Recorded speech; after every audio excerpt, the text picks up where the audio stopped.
While you were playing craps, have you ever noticed patterns within the flow of dice rolls? Or even patterns with the shooters?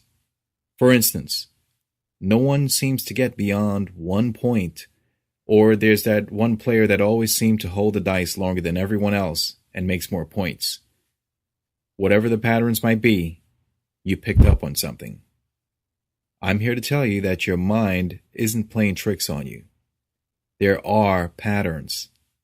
The problem with most of us is that we only see little parts of the whole. Within 5 hours of playing, hundreds of patterns would have passed you by, and you probably would have only noticed 3. Unfortunately, noticing 3 out of 300 patterns hardly puts a dent in the armor of the house edge. In fact, deciding to place a bet after seeing a particular pattern occur 3 times can instead put a dent in your bankroll because the last time you saw that pattern was actually the last of its kind. Patterns are cyclical, and although some patterns have cycles that can be separated by as much as 8 hours, they all come to an end. It is very difficult to keep track of patterns and play simultaneously. There might be an individual out there that can keep up with 300 patterns within their head, but for most of us, we're just too distracted to notice every part of the craps pattern matrix. This is where I come in.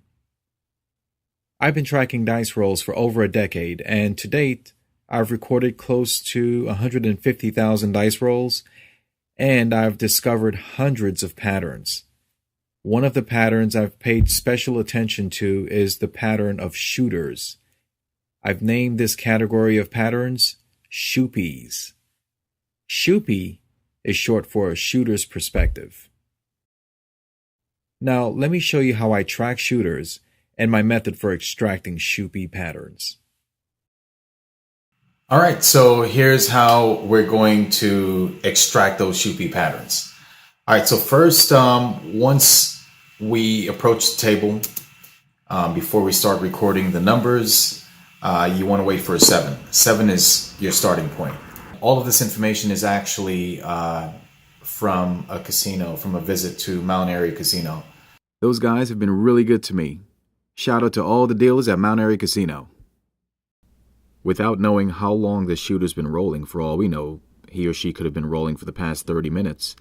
But what we do know is that we did see a 7, which qualifies as a starting point for our record keeping.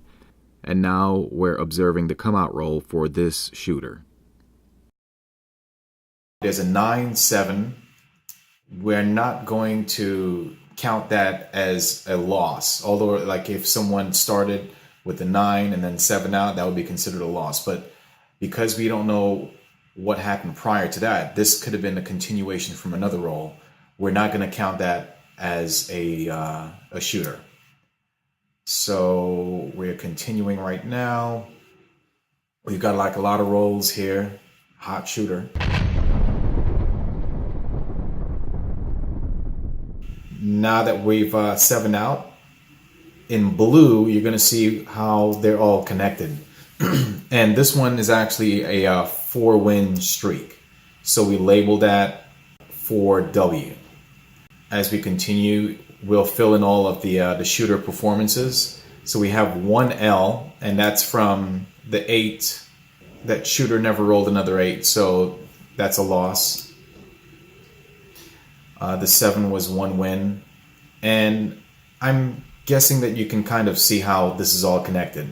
This is all pass line bettors. It's not don'ts because that's a whole different type of calculation. So all of this is based on pass line bettors.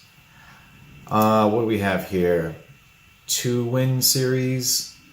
And the last one is a 3-win series. The labeling is kind of spaced out. So what I normally do is I have a separate sheet where I just condense the information so it's easier to see everything kind of as one, as you can see here.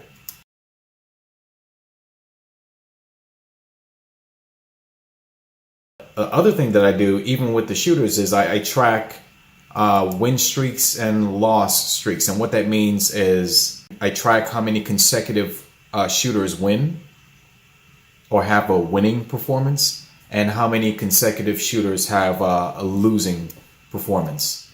Like for instance here, where it says 1L, and then right after this 1W, there was only one shooter that lost, and that's the first one. The very first three represents the 3 consecutive shooters that had a winning performance.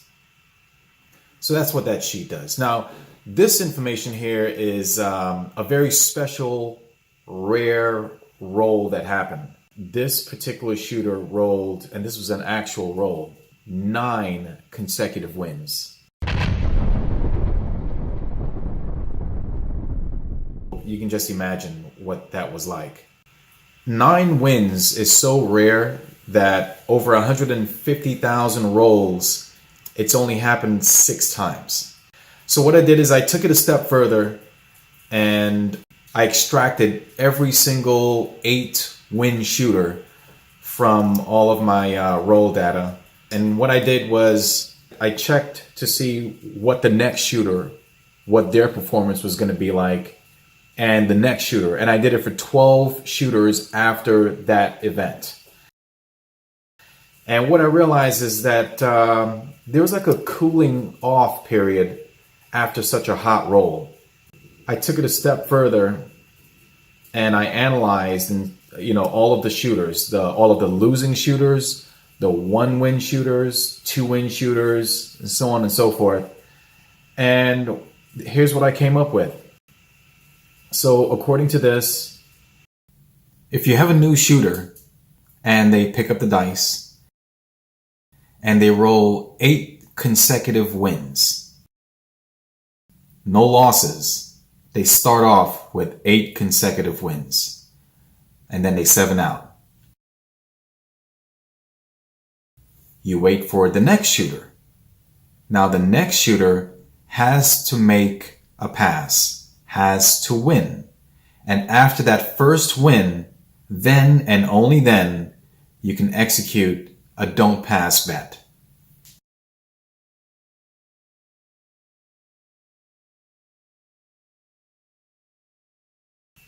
If you were to have a 3-tier betting system, let's just base this on a $5 table. So 3 tiers, meaning the first time you bet $5, the second time you bet $10 on level 2. And we're also going to put $1 on the 12 to protect ourselves against the 12 if it comes out on the first roll. Because when a 12 comes out, if you're on the don't pass, you're not going to lose, but you're not going to win either. So to make this work, we got to put $1 on the 12 and $10 on the don't pass line. If you happen to lose again, now we're going to level 3, which means putting 4 units. So we're going to go from 5 to 10 to 20. And don't forget about putting $1 on the 12 to protect yourself in case the 12 comes out on the first roll. So the result of each level, whenever we're factoring the 12, is going to be different. So if on the first level you have an immediate win, if you're starting with, say, a $5 bet, it's going to be a win of $5. However, when you get to level 2 and you're accounting for the 12, you're either going to win $10 on the don't pass line and lose $1 on the 12, since the 12 is a 1-roll bet. Your $4 profit amounts to your $10 win on the don't pass line minus your first round bet of $5 and your second round $1 bet on the 12. Win results after 12 rolls on the come out roll, and you have a $10 bet on the don't pass line and $1 on the 12. Second round. Here's the breakdown of the second stage. First, you bet $10 on the don't pass line, and you also bet $1 on the 12. And now with 12 rolls, and the result is a push on your don't pass bet. That means you don't win and you don't lose either. and a $30 win for your 12. And here's the breakdown. Your $25 profit amounts to your push on the $10 don't pass line bet, a $30 win on the 12, minus your first round $5 bet. So that's 30 minus 5 equals your profit of $25. And lastly, the third level, you're going to win either $3 or 14 if a 12 rolls. Now here's the breakdown for the third level. You're going to bet 20 on the don't pass line and $1 on the 12. If the result is a win for the don't pass line, you're going to win $20 on a don't pass and lose $1 from the 12.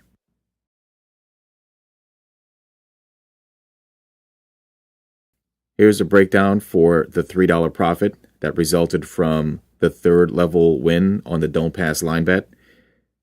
Your $20 bet resulted in a $20 win, minus $5 from the first round, minus $10 from the second round, minus $1 from your bet on a 12, and another dollar from your third round bet on the 12.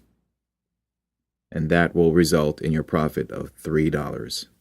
So we're going to move on to what happens if you win on a 12 for the third level don't pass and dollar bet on a 12.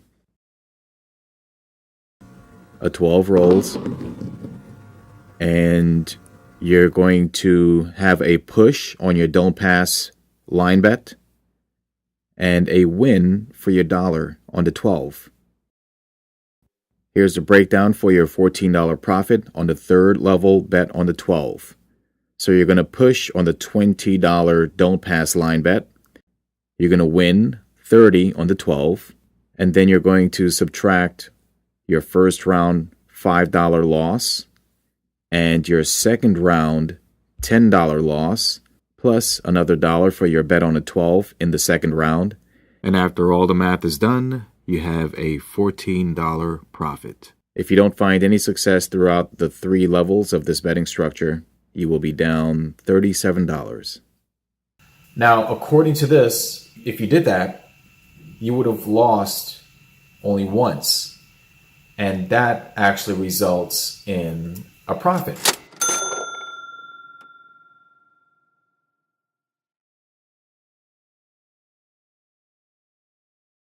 Approximate win results after analysis is 20 units. These calculations are based on 8 1W shooters, and by W I mean 1-win shooters, 12 2-win shooters, 7 3-win shooters, and there was 1 5-win shooter, which represents a loss of 7 units. Every loss that occurs above a 3-win shooter or greater is a loss of 7 units. Therefore, based on the results, 8 1-win shooters plus 12 2-win shooters plus 7 3-win shooters minus 1 5-win shooter. So collectively, we have a result of 20 units.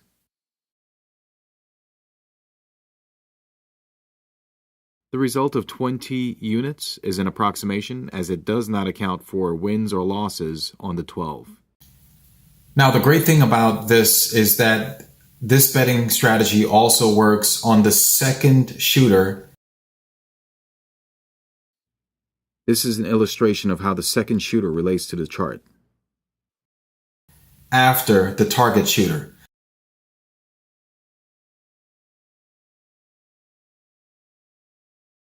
Now, when we say target shooter, I'm talking about the person who rolled 8 consecutive wins. Here is a time lapse of the target shooter producing his 8 consecutive wins. We're going to call that person or that shooter the target shooter. The first shooter after the target shooter is basically the next person to roll. And the second shooter after the target shooter is the next person to roll after the first person after the target shooter.